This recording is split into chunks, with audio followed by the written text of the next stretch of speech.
They certainly don't, George.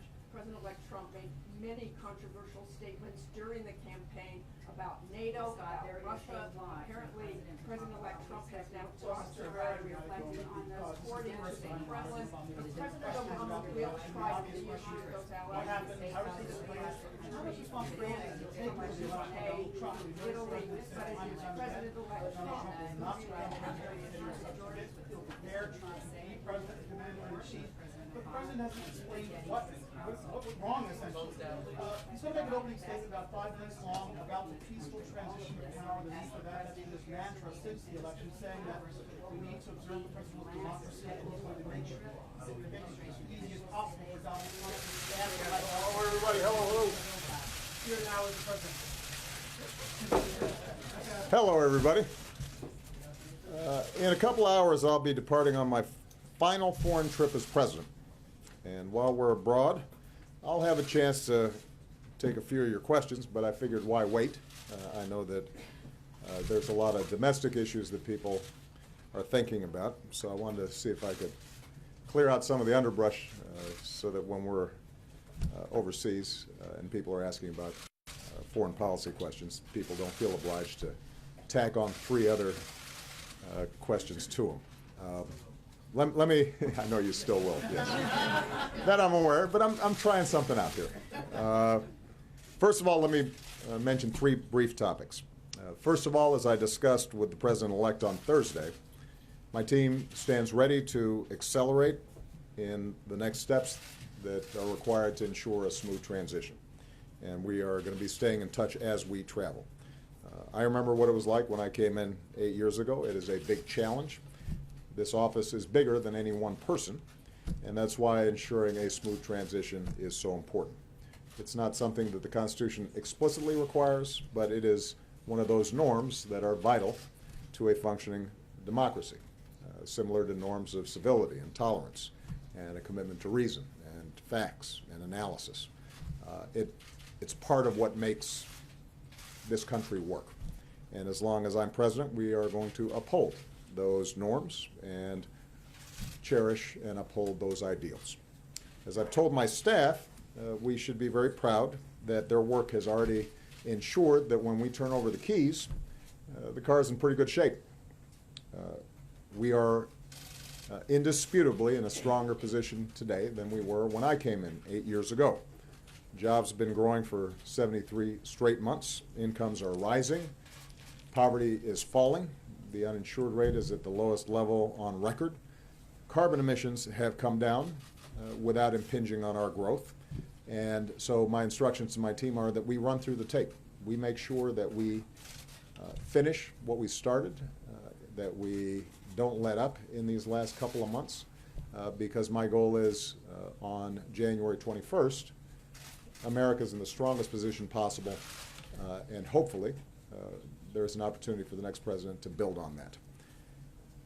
Number 2, our work has also helped to stabilize the global economy, and because there is one president at a time, I'll spend this week reinforcing America's support for the approaches that we've taken to promote economic growth and global security on a range of issues. I look forward to my first visit in Greece, and then in Germany I'll visit with Chancellor Merkel, who's probably been my closest international partner these past 8 years. I'll also signal our solidarity with our closest allies and express our support for a strong, integrated, and united Europe. It's essential to our national security, and it's essential to global stability. And that's why the Transatlantic Alliance and the NATO alliance have endured for decades under Democratic and Republican administrations. Finally, in Peru, I'll meet with the leaders of countries that have been the focus of our foreign policy through our rebalance in the Asia-Pacific. This is a time of great change in the world, but America's always been a pillar of strength and a beacon of hope to peoples around the globe, and that's what it must continue to be. Finally, on a personal note, Michelle and I want to offer our deepest condolences to Gwen Eiffel's family and all of you, her colleagues, on her passing. Gwen was a friend of ours. She was an extraordinary journalist. She always kept faith with the fundamental responsibilities of her profession, asking tough questions, holding people in power accountable and defending a strong and free press that makes our democracy work. I always appreciated Gwen's reporting, even when I was at the receiving end of one of her tough and thorough interviews. Whether she reported from a convention floor or from the field, whether she sat at the debate moderator's table or at the anchor's desk, she not only informed today's citizens, but she also inspired tomorrow's journalists. She was an especially powerful role model for young women and girls who admired her integrity, her tenacity, and her intellect, and for whom she blazed a trail as one half of the first all-female anchor team on network news. So Gwen did her country a great service. Michelle and I join her family and her colleagues and everybody else who loved her in remembering her fondly today. So with that, I'm going to take some questions, and because Josh Earnest has some pull around here, he just happened to put at the top of the list, Colleen Nelson of the Wall Street Journal. My understanding is, Colleen, that this is wrapping up your stint here, and you're going to Kansas City. Yes. Josh just happens to be from Kansas City, so I didn't know if there was any coincidence there, but we wish you the very best of luck in your new endeavors. As it turns out, there's no place like home. There you go. You're about to embark on your final foreign trip. What will you say to other world leaders about your successor? They've expressed many of the same misgivings that you have about Donald Trump. Should they be worried about the future of U.S. foreign policy? And separately, as Democrats scramble to regroup after a pretty shocking upset, what is your advice about where the party goes now and who should lead your party? One of the great things about the United States is that when it comes to world affairs, the president obviously is the leader of the executive branch, the commander-in-chief, the spokesperson for the nation, but the influence and the work that we have is the result not just of the president, it is the result of countless interactions and arrangements and relationships between our military and other militaries, and our diplomats and other diplomats, and intelligence officers, and development workers. And there is enormous continuity beneath the day-to-day news that makes us that indispensable nation when it comes to maintaining order and promoting prosperity around the world. That will continue. In my conversation with the president-elect, he expressed a great interest in maintaining our core strategic relationships. And so one of the messages I will be able to deliver is his commitment to NATO and the Transatlantic Alliance. I think that's one of the most important functions I can serve at this stage during this trip, is to let them know that there is no weakening of resolve when it comes to America's commitment to maintaining a strong and robust NATO relationship, and a recognition that those alliances aren't just good for Europe, they're good for the United States, and they're vital for the world. With respect to the Democratic Party, look, as I said in the Rose Garden right after the election, when your team loses, everybody gets deflated, and it's hard, and it's challenging. And so I think it's a healthy thing for the Democratic Party to go through some reflection. You know, I think it's important for me not to be bigfooting that conversation. I think we want to see new voices and new ideas emerge. That's part of the reason why I think term limits are a really useful thing. I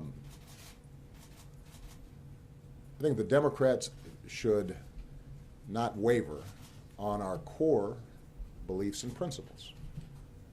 The belief that we should have an economy that works for everybody, not just a few. The belief that America, at its best, is inclusive and not exclusive. That we insist on the dignity and God-given potential and worth of every child, regardless of race or gender or sexual orientation or what zip code they were born in. That we are committed to a world in which we keep America safe, but we recognize that our power doesn't just flow from our extraordinary military, it also flows from the strength of our ideals and our principles and our values. So there are going to be a core set of values that shouldn't be up for debate, should be our North Star. But how we organize politically, I think is something that we should spend some time thinking about. I believe that we have better ideas. But I also believe that good ideas don't matter if people don't hear them. And one of the issues that Democrats have to be clear on is that given population distribution across the country, we have to compete everywhere. We have to show up everywhere. We have to work at a grassroots level, something that's been a running thread in my career. You know, I won Iowa not because the demographics dictated that I would win Iowa. It was because I spent 87 days going to every small town and fair and fish fry and VFW hall. And there were some counties where I might have lost,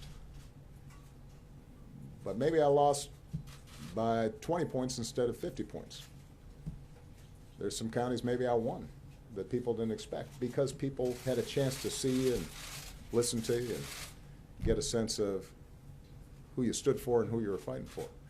And the challenge for a national party is how do you dig in there and create those kinds of structures so that people have a sense of what it is that you stand for.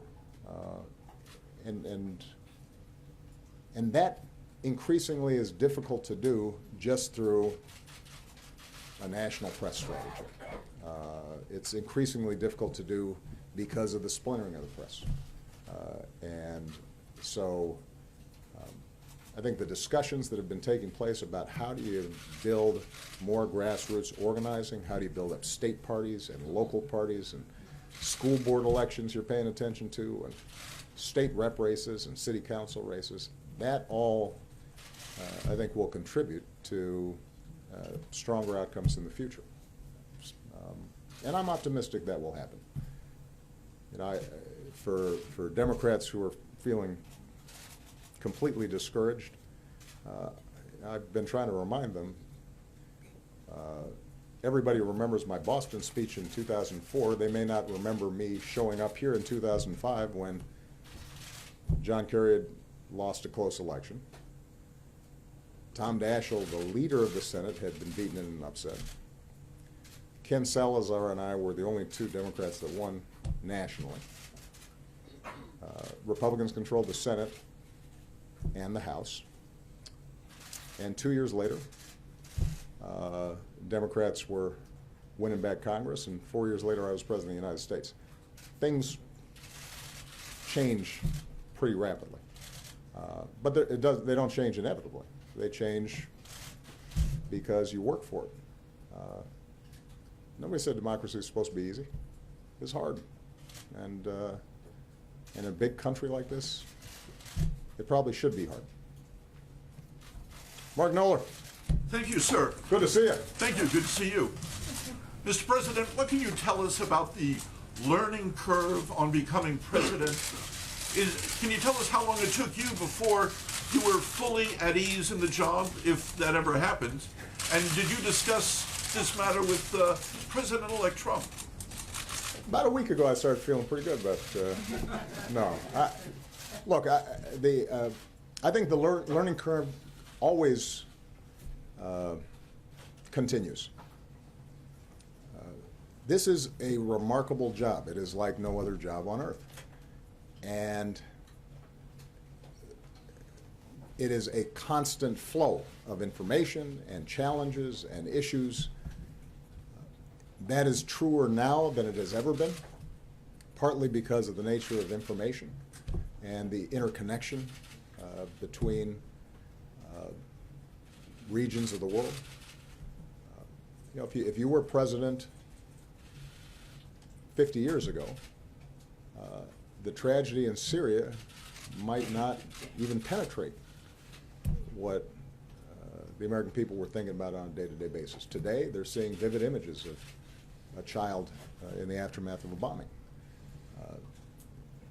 There was a time when if you had a financial crisis in Southeast Asia somewhere, it had no impact on our markets. Today it does. So the amount of information, the amount of incoming that any administration has to deal with today and respond to much more rapidly than ever before, that makes it different.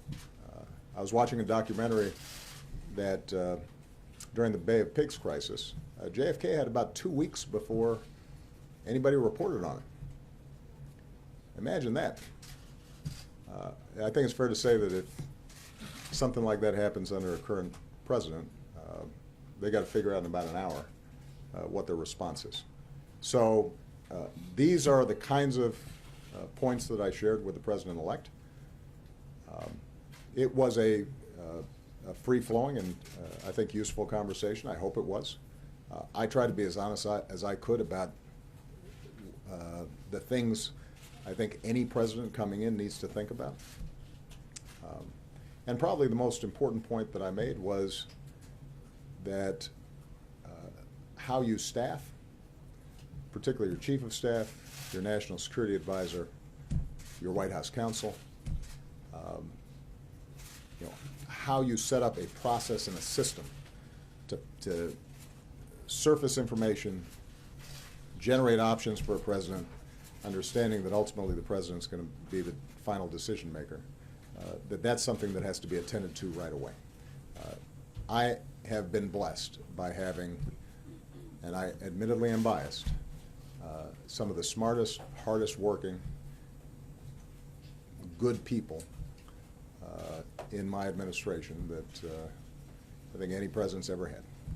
And as a consequence of that team, I've been able to make good decisions. And if you don't have that around you, then you'll get swamped. So I hope that he appreciated that advice. What I also discussed was the fact that I had been encouraged by his statements on election night about the need for unity and his interest in being the president for all people,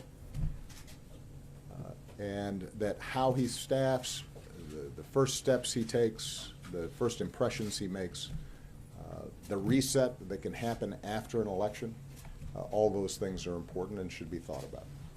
And I think it's important to give him the room and the space to do that.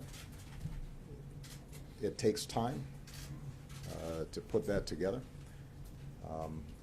But I emphasized to him that, look, in an election like this that was so hotly contested and so divided, gestures matter, and how he reaches out to groups that may not have supported him, how he signals his interest in their issues or concerns. I think those are the kinds of things that can set a tone that will help move things forward once he's actually taken office. And how long did it take before you were at ease in the job? Well, I didn't really have time to worry about being at ease because you'll recall we were losing about 800,000 jobs a month. So the good news is that in some ways my experience is atypical. It's hard to find an analogous situation. By the time FDR came into office, the Depression had been going on for a couple of years. We were in the midst of a free fall. Financial system was locking up. The auto industry was about to go belly up. The housing market had entirely collapsed. So one of the advantages that I had was that I was too busy to worry about how acclimated I was feeling in the job. We just had to make a bunch of decisions. In this situation, we're turning over a country that has challenges, has problems, and obviously there are people out there who are feeling deeply disaffected. Otherwise, we wouldn't have had the results that we had in the election. On the other hand, if you look at the basic indicators of where the country is right now, the unemployment rate is as low as it's been in 8-9 years. Incomes and wages have both gone up over the last year faster than they have in a decade or two. We've got historically low uninsured rates. The financial systems are stable. The stock market is hovering around its all-time high, and 401ks have been restored. The housing market has recovered. We have challenges internationally, but our most immediate challenge with respect to ISIL, we're seeing significant progress in Iraq, and Mosul is now increasingly being retaken by Iraqi security forces supported by us. Our alliances are in strong shape. The progress we've made with respect to carbon emissions has been greater than any country on earth, and gas is $2 a gallon. So he will have time and space, I think, to make judicious decisions. The incoming administration doesn't have to put out a huge number of fires. They may want to take the country in a significantly different direction. But they've got time to consider what exactly they want to achieve. And that's a testament to the tremendous work that my team's done over the last 8 years. I'm very proud of them for it. Athena Jones. Thank you, Mr. President. You said more than once that you did not believe that Donald Trump would ever be elected president and that you thought he was unfit for the office. Now that you've spent time with him, sitting down and talking to him for an hour and a half in the Oval Office, do you now think that President-elect Trump is qualified to be president? And if I can do a compound question, the other one is you mentioned staffing and tone. What do you say to those Americans who may not doubt that there will be a peaceful transition, but that are concerned about some of the policies and sentiments either expressed by President-elect Trump himself or his supporters that may seem hostile to minorities and others? Specifically, I'm talking about the announcement that Steve Bannon, who is a proponent of the so-called alt-right movement, what many call the white nationalist movement, is going to have a prominent role in the White House under President Trump as his chief strategist and senior advisor. What message does that send to the country and to the world? Okay. Athena, without copping out, I think it's fair to say that it would not be appropriate for me to comment on every appointment that the President-elect starts making. If I want to be consistent with the notion that we're going to try to facilitate a smooth transition. Look, the people have spoken. Donald Trump will be the next president, the 45th president of the United States.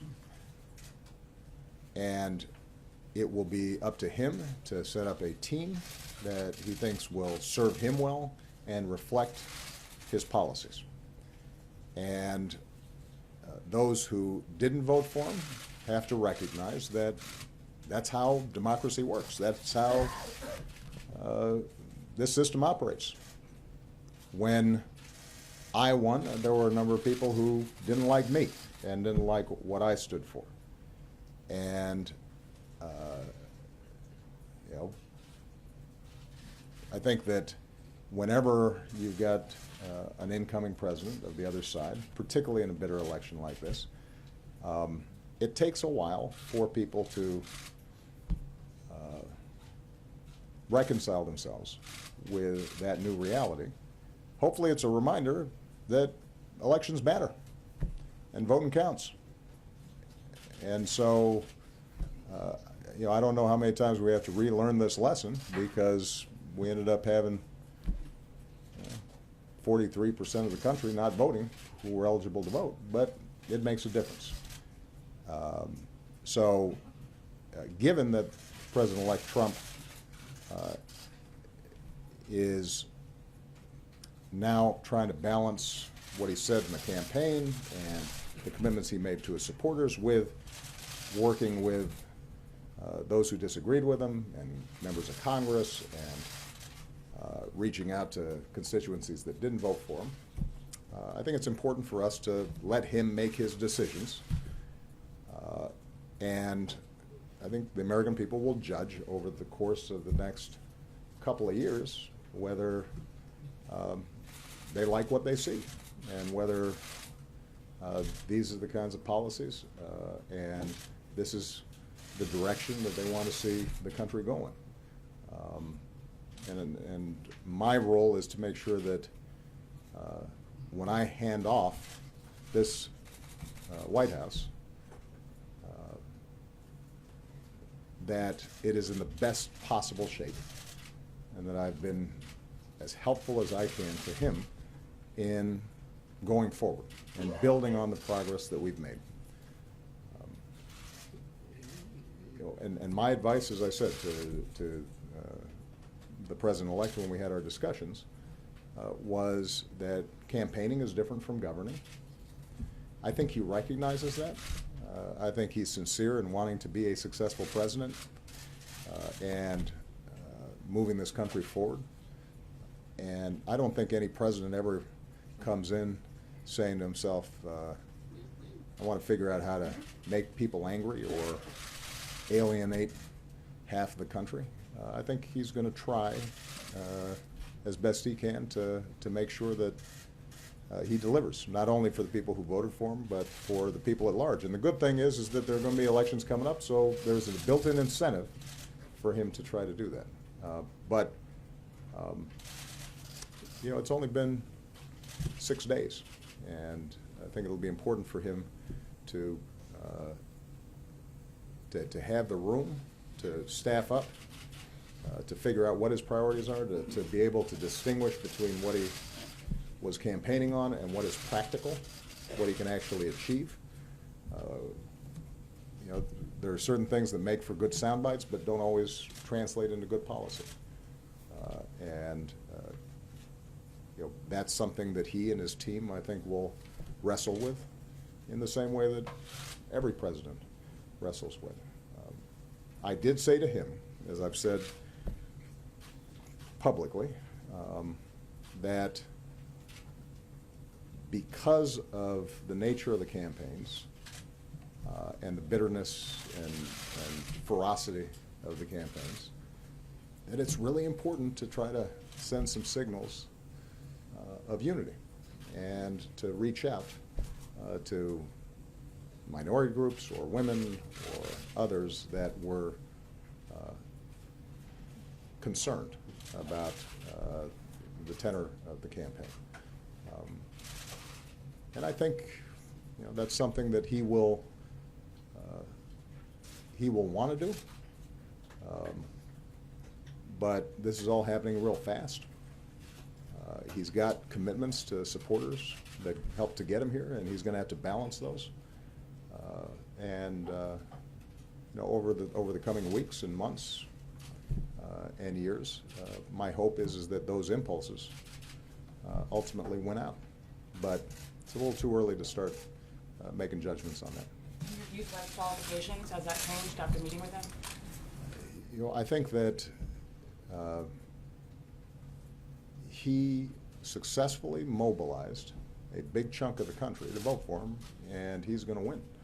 He has won. He's going to be the next president. Regardless of what experience or assumptions he brought to the office, this office has a way of waking you up. And those aspects of his positions or predispositions that don't match up with reality, he will find shaken up pretty quick, because reality has a way of asserting itself. And some of his gifts that obviously allowed him to execute one of the biggest political upsets in history, you know, those are ones that hopefully he will put to good use on behalf of all the American people. Scott Horsley. Thank you, Mr. President. You're off to Europe, which is facing some of the same populist pressures we see at work in this country. When you spoke at the UN, you talked about the choice they're facing between integration and building walls. Right. What choice do you think the American people made last week? And is there still a chance for what you call a course correction before Europeans make some of their choices?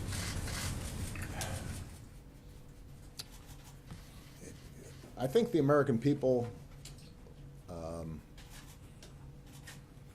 recognize that the world has shrunk, that it's interconnected, that you're not going to put that genie back in the bottle.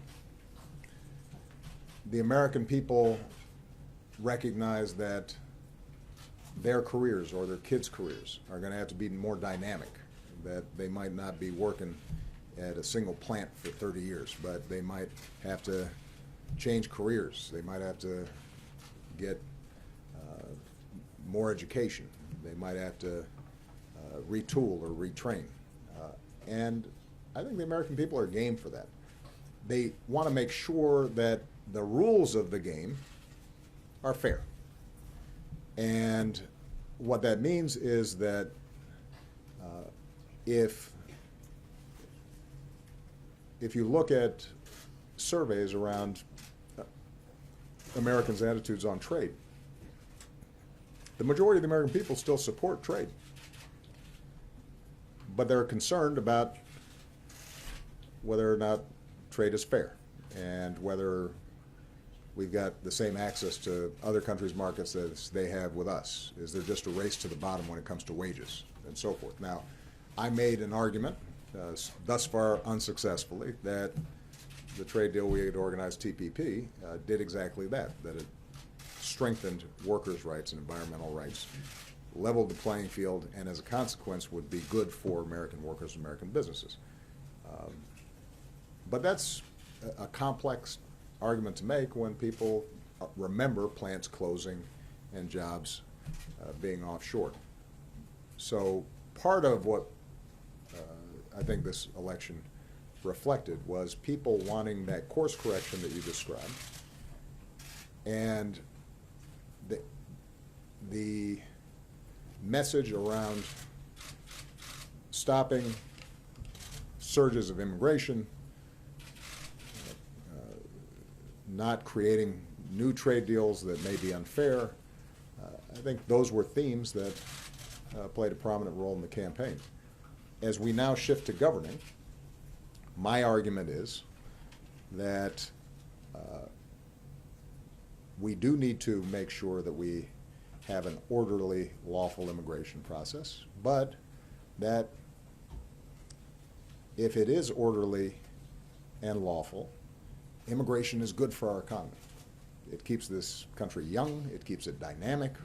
We have entrepreneurs and strivers who come here and are willing to take risks, and that's part of the reason why America historically has been successful. It's part of the reason why our economy is stronger and better positioned than most of our other competitors, is because we got a younger population that's more dynamic. When it comes to trade, I think, you know, when you're governing, it'll become increasingly apparent that if you were to just eliminate trade deals with Mexico, for example, well, you've got a global supply chain. The parts that are allowing auto plants that were about to shut down to now employ double shifts is because they're bringing in some of those parts to assemble out of Mexico. And so it's not as simple as it might have seemed. And you know, the key for us, when I say us, I mean Americans, but I think particularly for progressives, is to say your concerns are real, your anxieties are real. Here's how we fix them. Higher minimum wage, stronger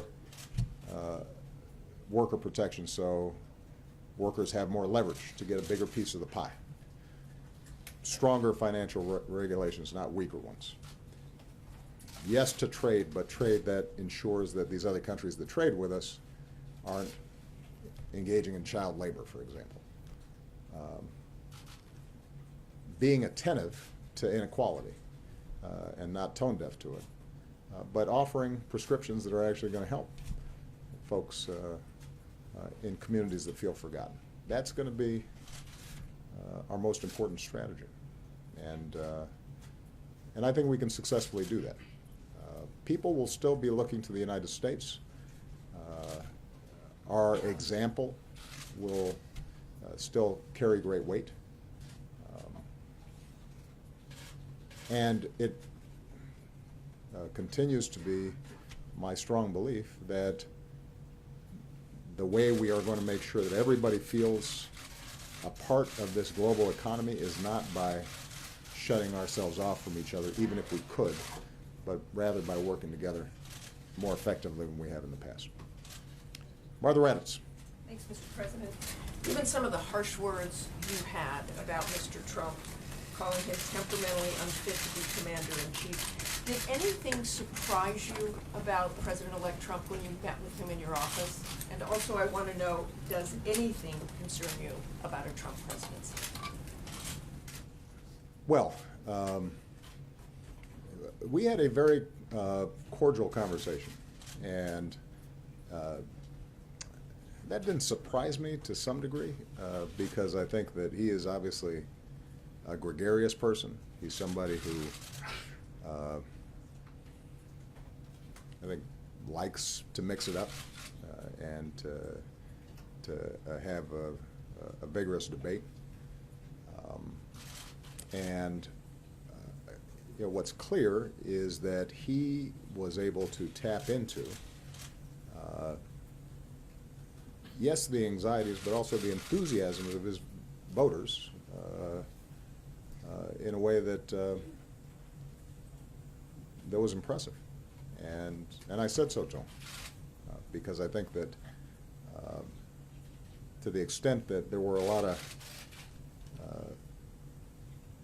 folks who missed the Trump phenomenon, I think that connection that he was able to make with his supporters that was impervious to events that might have sunk another candidate, that's powerful stuff. I also think that he is coming to this office with fewer set, hard and fast policy prescriptions than a lot of other presidents might be arriving with. I don't think he is ideological. I think ultimately he's pragmatic in that way, and that can serve him well as long as he's got good people around him and he has a clear sense of direction. Do I have concerns? Absolutely. Of course I've got concerns. You know, he and I differ on a whole bunch of issues. But you know, the federal government and our democracy is not a speedboat. It's an ocean liner, as I discovered when I came into office. It took a lot of really hard work for us to make significant policy changes, even in our first 2 years when we had larger majorities than Mr. Trump will enjoy when he comes into office. And you know, one of the things I advised him to do was to make sure that before he commits to certain courses of action, he's really dug in and thought through how various issues play themselves out. I'll use a obvious example where we have a difference, but it'll be interesting to see what happens in the coming year, and that's the Affordable Care Act. So obviously this has been the holy grail for Republicans over the last 6-7 years, was we got to kill Obamacare. Now, that has been taken as an article of faith. that this is terrible, it doesn't work, and we have to undo it. But now that Republicans are in charge, they got to take a look and say, let's see. We got 20 million people who have health insurance who didn't have it before. Healthcare costs generally have gone up at a significantly slower rate since Obamacare was passed than they did before, which has saved the federal treasury hundreds of billions of dollars. People who have health insurance are benefiting in all sorts of ways that they may not be aware of, everything from no longer having lifetime limits on the claims that they can make, to seniors getting prescription drug discounts under Medicare, to free mammograms. Now, it's one thing to characterize this thing as not working when it's just an abstraction. Now, suddenly, you're in charge and you're going to repeal it. Okay, well, what happens to those 20 million people who have health insurance? Are you going to just kick them off and suddenly they don't have health insurance? And in what ways are their lives better because of that? Are you going to repeal the provision that ensures that if you do have health insurance on your job and you lose your job, or you change jobs, or you start a small business, that you're not discriminated against because you got a pre-existing condition? That's really popular. How are you going to replace it? Are you going to change the policy that kids can stay on their parents' health insurance plan until they're 26? How are you going to approach all these issues? Now, my view is that if they can come up with something better that actually works, and a year or two after they've replaced the Affordable Care Act with their own plan, that 25 million people have health insurance and it's cheaper and better and running smoothly, I'll be the first ones to say, that's great. Congratulations. If, on the other hand, whatever they're proposing results in millions of people losing coverage and results in people who already have health insurance losing protections that were contained in the legislation, then we're going to have a problem.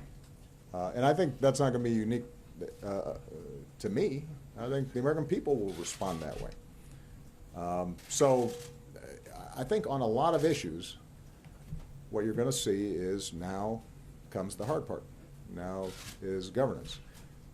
We are going to be able to present to the incoming administration a country that is stronger, a federal government that is working better and more efficiently, a national security apparatus that is both more effective and truer to our values, energy policies that are resulting in not just less pollution, but also more jobs. And I think the president-elect rightly would expect that he's judged on whether we improve from that baseline and on those metrics, or things get worse. And if things get worse, then the American people will figure that out pretty quick. And if things get better, then more power to them. And I'll be the first to congratulate him. Mr. President, you had talked specifically about his temperament. Mm-hmm. Do you still have any concern about his temperament? As I said, because Athena asked the question, whatever you bring to this office has a habit of magnifying and pointing out, and hopefully then you correct for it. This may seem like a silly example, but I know myself well enough to know I can't keep track of paper. I am not well organized in that way. And so pretty quickly, after I'm getting stacks of briefing books coming in every night, I say to myself, I've got to figure out a system, because I have bad filing, sorting, and organizing habits. And I've got to find some people who can help me keep track of this stuff.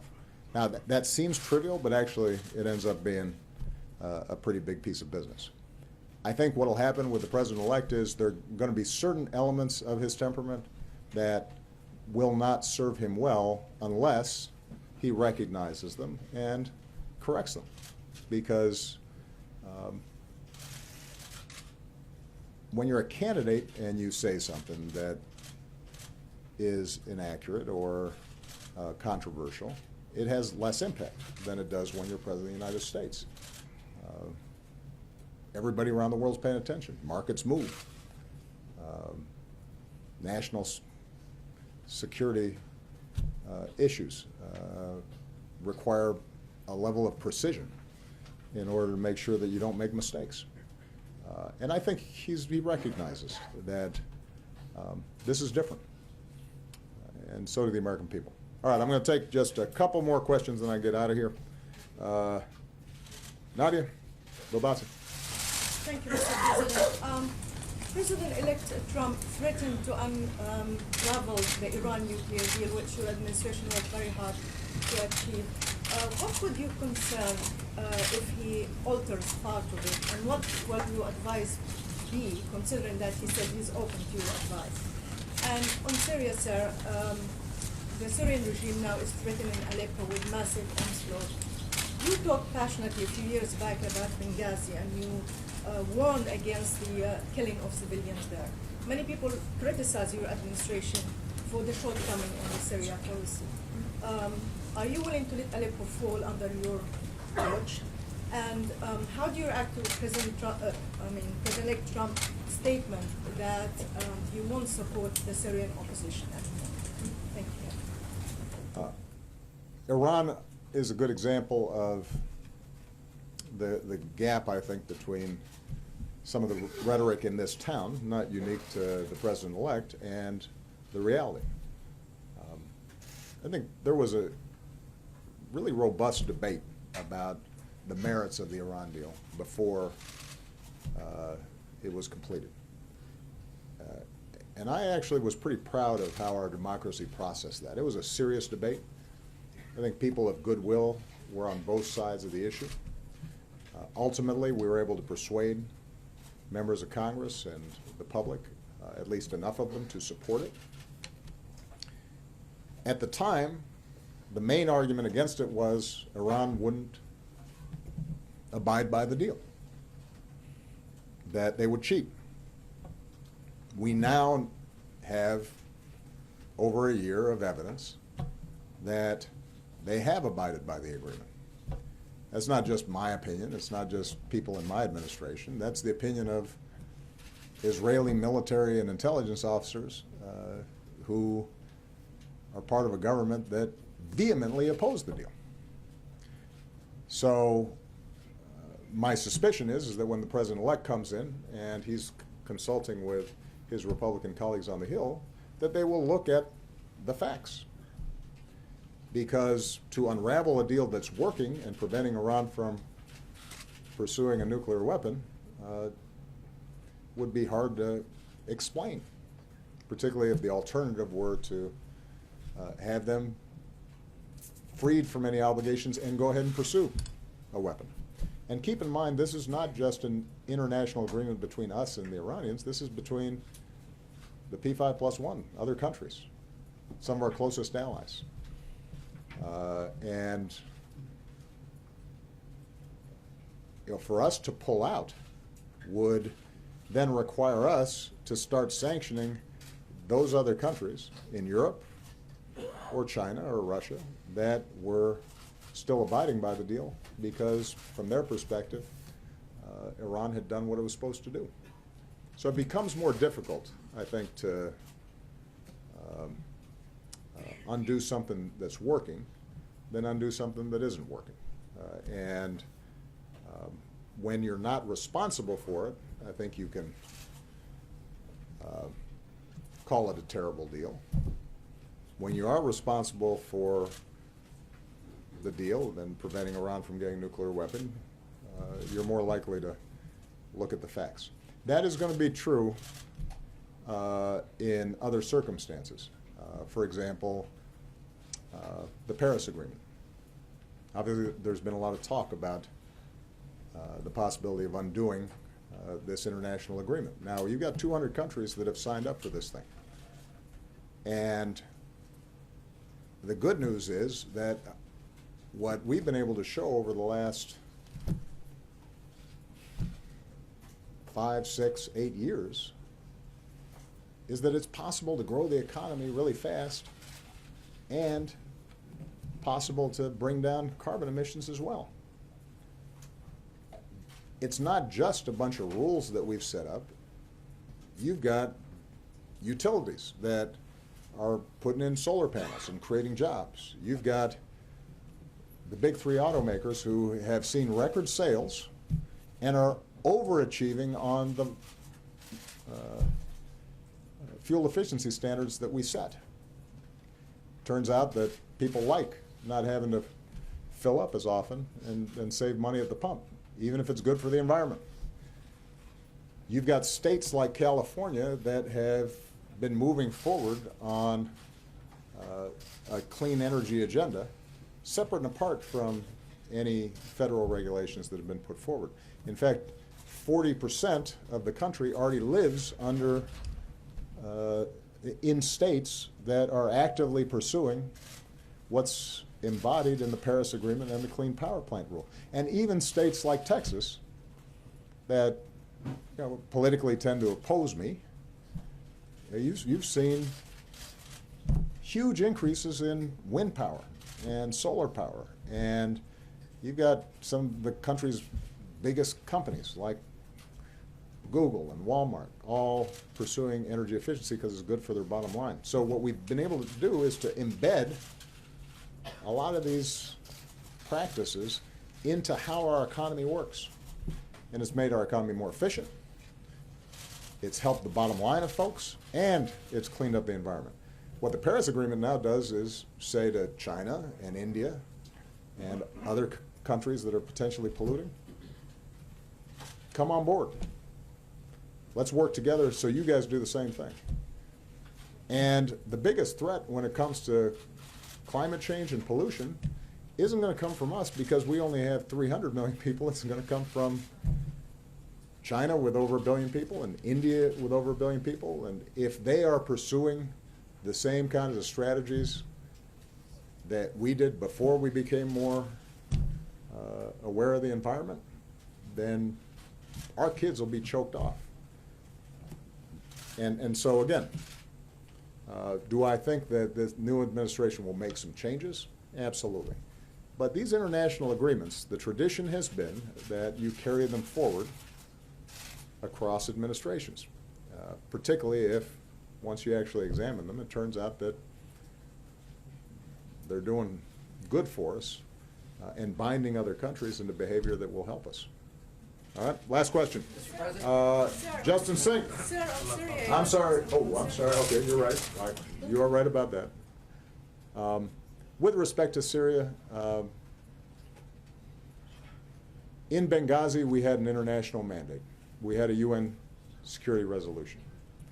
We had a broad-based coalition, and we were able to carry out a support mission that achieved the initial goal of preventing Benghazi from being slaughtered fairly quickly. It's no secret, you know this region well, that Syria is a much more messy situation with proxies coming from every direction.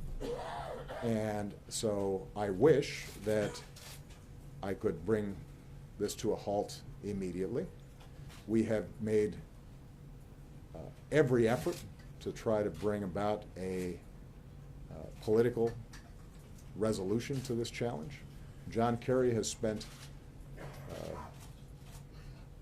an infinite amount of time trying to negotiate with Russians and Iranians and Gulf states and other parties to try to end the killing there. But if what you're asking is, do we have the capacity to carry out the same kinds of military actions in Syria that we did in Libya, the situation is obviously different. we don't have that option easily available to us. And so we're going to have to continue to try to pursue, as best we can, a political solution, and in the interim, put as much pressure as we can to the parties to arrive at humanitarian safe spaces and ceasefires that at least alleviate the suffering that's on the ground. I recognize that that has not worked, and it is something that I continue to think about every day, and we continue to try to find some formula that would allow us to see that suffering end. But I think it's not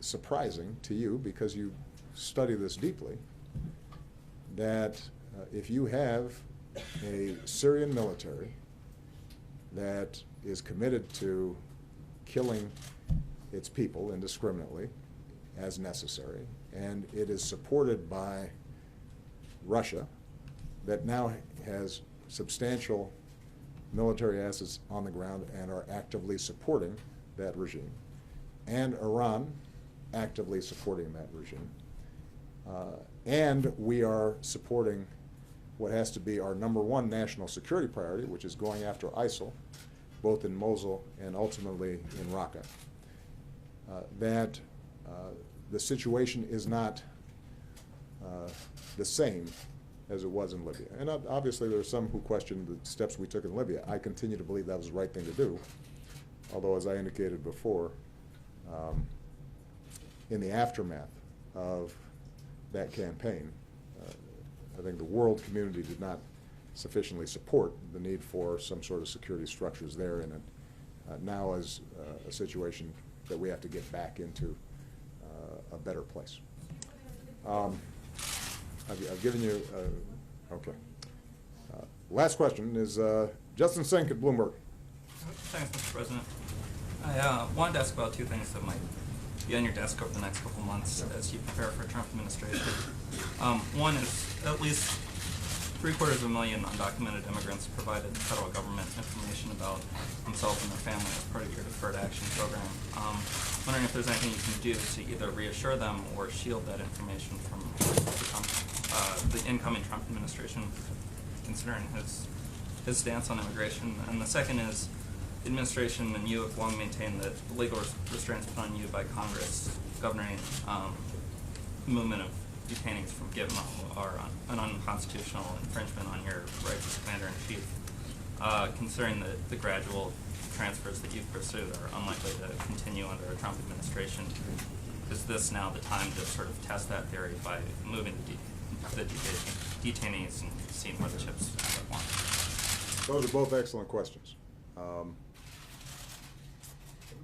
On the Deferred Action Program that we have, known as DACA, that relates to Dreamers who are currently benefiting from these provisions, I will urge the President-elect and the incoming administration to